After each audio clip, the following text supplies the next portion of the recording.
তৈরি হয়ে গেল কম উপকরণে ইলিশ আর বেগুন আলুর পাতলা ঝোল।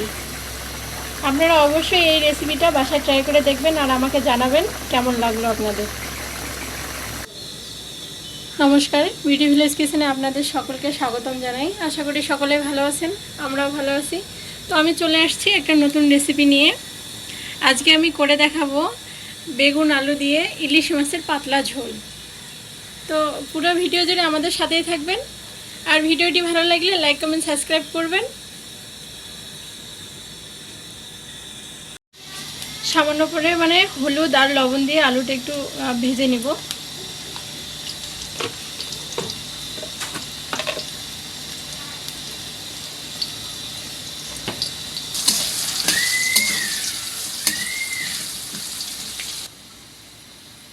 আলুগুলো আমি একটু হালকা লাল করে ভেজে নিয়েছি, এবার তুলে নিব। আলু ভেজে নেওয়া হয়ে গেছে, এবার বেগুনগুলো ভেজে নেব।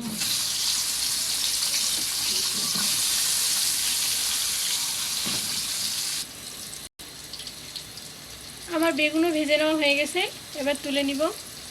একবারে পুরোপুরি ভেজে নেই, হালকা করে ভেজে নিয়েছি লাল লাল করে একটু। এটা আবার ঝোলের সাথে কুক হবে।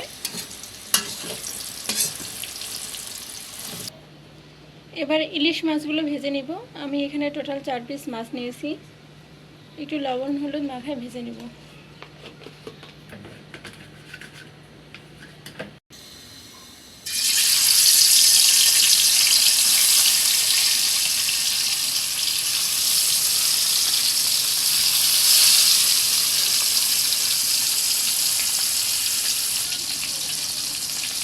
ইলিশ মাছ কিন্তু বেশি ভাজা যাবে না, কারণ ইলিশ মাছ বেশি ভাজলে ওর স্বাদটা নষ্ট হয়ে যায়, এই জন্য হালকায় ভাজবো। আর ইলিশ মাছ যেমন খেতেও মজা, তেমন রান্না করতেও কিন্তু অনেক মজা। এটা রান্না করতে গেলে অনেক বাটাবাটি কম করতে হয়, অনেক কম মশলায় রান্না করা যায়, যাকে বলা হয় পেঁয়াজ কাটার কোনো ঝামেলা নেই, বাটাবাটি করার কোনো ঝামেলা নেই। মাছগুলো ভাজা হয়ে গেছে, এবার তুলে নিব।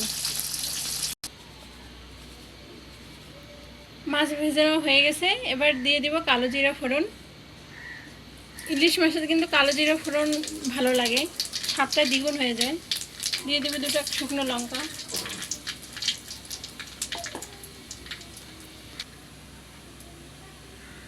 হলুদ আমি আরেকবার ব্যবহার করছিলাম, এজন্য অল্প পরিমাণে দিয়ে দিব।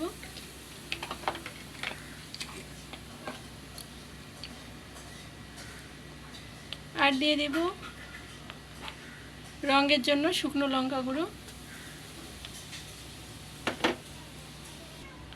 ঝালের জন্য দিয়ে দিব কাঁচা লঙ্কা।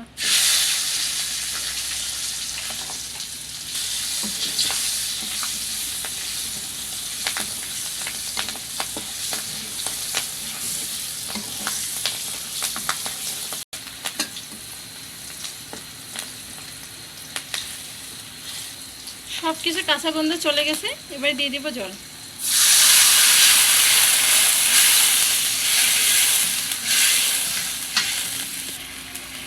ঝোলের জন্য যে জলটা দিয়েছিলাম সেটা ফুটে আসলে দিয়ে দিব আলু আর বেগুনগুলো। ঝোলটা ফুটে আসছে, এবার দিয়ে দিব ভেজে রাখা বেগুন আর আলুগুলো।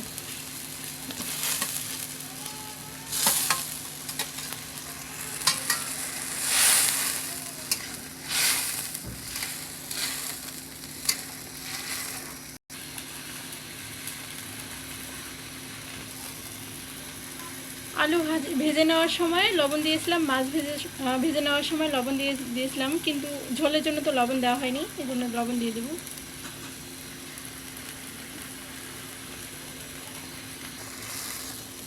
5 মিনিটের মতো ফুটতে দিব, যাতে আলুগুলো একটু ভালো করে সিদ্ধ হয়ে যায়।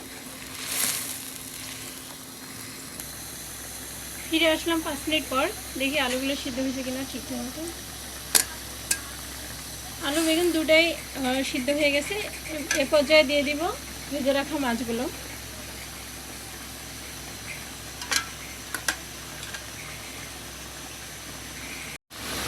ইলিশ মাছটা ঝোলে দেওয়ার পরে 2 মিনিটের মতো ফুটিয়ে নিব। 2 মিনিট ফুটিয়ে নিয়েছি, এবার নামিয়ে নেব।